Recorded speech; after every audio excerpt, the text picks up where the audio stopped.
Calvados Habitat, c'est l'Office public départemental de l'habitat du Calvados, 19 000 logements. Et l'OJPI, c'est une entreprise sociale de l'habitat, rattachée également au conseil départemental du Calvados, qui est son actionnaire majoritaire. Et donc les deux interviennent sur l'ensemble des territoires du département.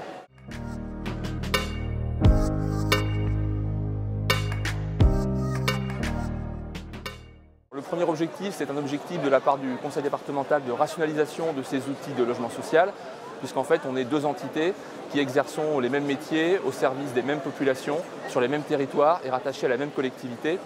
Le deuxième aspect, ça vient du fait qu'on a constaté que 30% du parc social du département est détenu par des entités qui ne sont pas des collectivités territoriales, et donc par des groupes qui ont une approche différente, une approche plus patrimoniale, financière, moins dirigée sur les zones détendues, très concentrée sur les zones tendues.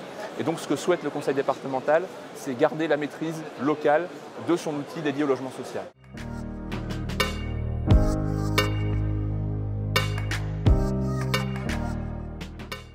Alors la première, je crois que c'est le sens. C'est-à-dire qu'il faut que ce projet ne soit pas dicté que par des contraintes extérieures ou des obligations de répondre à tel ou tel seuil. L'autre intérêt pour le département, c'est d'avoir une vision d'ensemble. Parce qu'en fait, Calvados Habitat et l'OJPI représentent un peu moins de la moitié du parc social sur l'ensemble du département.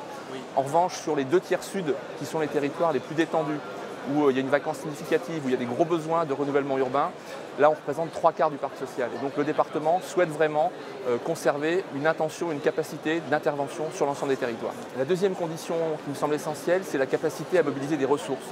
Parce que ce type de projet, c'est quelque chose qui est très mobilisateur pour une durée longue. Ça touche toutes les fonctions de l'entreprise et il faut vraiment à la fois qu'on se renforce en interne, qu'on n'hésite pas à le faire, et qu'on soit accompagné en externe au bon niveau. Un point qui me paraît important également, c'est la façon qu'on envisage le projet dans le respect des 2 structures.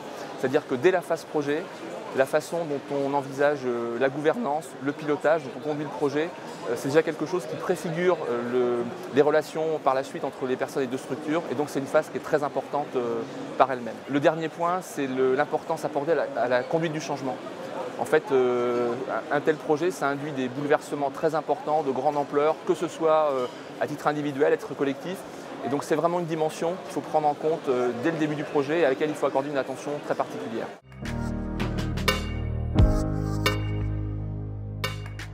Des moments décisifs, il y en a eu plusieurs, mais si je devais retenir un seul moment, c'est justement celui où on a matérialisé concrètement le rapprochement entre les 2 structures quand on a réuni en début d'année l'ensemble des collaborateurs de Calvados Habitat et l'OJPI.